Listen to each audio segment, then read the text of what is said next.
मला माहिती आहे जिल्हा परिषद आणि पंचायत समितीचे जे इलेक्शन्स लागलेले आहेत त्यात कायदा आणि सुव्यवस्था राखण्याच्या दृष्टीनं पोलीस प्रशासनाची सर्व तयारी झालेली आहे.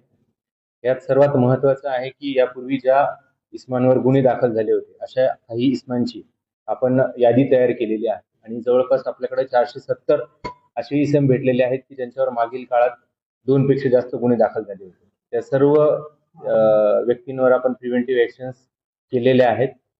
काही व्यक्तींचे बॉन्ड्स घेतलेले आहेत. त्याच्यामुळे असा कोणताही प्रकार पुढे झाला तर त्यांच्यावर त्यांचे बॉन्ड कॅन्सल करून त्यांना परत कोठडीत पाठवण्याची सुद्धा आपल्याकडं तशी तजवीज केलेली आहे.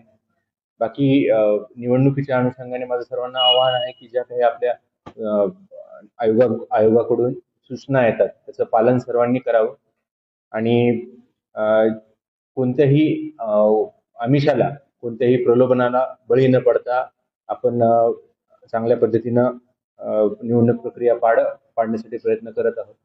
जे अवैध धंदे आहेत त्याच्यावर कारवाईसाठी पण आपण पथक नेमलेलं आहे. ते पण वेळोवेळी त्याच्यावर कारवाई करून त्याच्यात जे काही मुद्देमाल जप्त होतो, ज्या काही केसेस होतात ते पण मॉनिटर केलं जाईल डेली बेसिसवर. त्याचबरोबर हे जे NBW असतात की जे आरोपींचे NBW निघालेले आहेत आणि काही पाहिजे फरारी आता आपल्या नगर परिषदेची जी निवडणूक झाली त्यात आपण जवळपास 27 पाहिजे आणि फरार आरोपी पकडले होते. तर तसाच प्रकारचा ड्राईव्ह आपण जिल्हा परिषद आणि पंचायत समितीमध्ये घेणार आहोत. त्यामुळे असे जे कोणी पाहिजे फरारी आरोपी असतील त्या सर्वांना आपण निवडणूक कालावधीमध्ये त्यांच्यावर कारवाई करणार आहोत. याशिवाय निवडणुकीच्या अनुषंगाने जे काही परवानग्या लागतात, लाऊडस्पीकरची परवानगी, जसे वेळेचं बंधन आहे सकाळी 6 वाजल्यापासून ते रात्री 10 वाजेपर्यंत आणि लाऊडस्पीकरची परवानगी घेणं आवश्यक आहे आणि इतर कोणतीही सभा किंवा रॅली किंवा कोणतेही असेल तर त्याच्याबद्दलच्या ज्या काही आवश्यक परवानग्या आहेत त्या सर्व परवानग्या त्यांनी घेणं आवश्यक आहे आणि या सर्व परवानग्या त्यांनी घेऊन कार्यक्रम करावेत ही माझी विनंती आहे.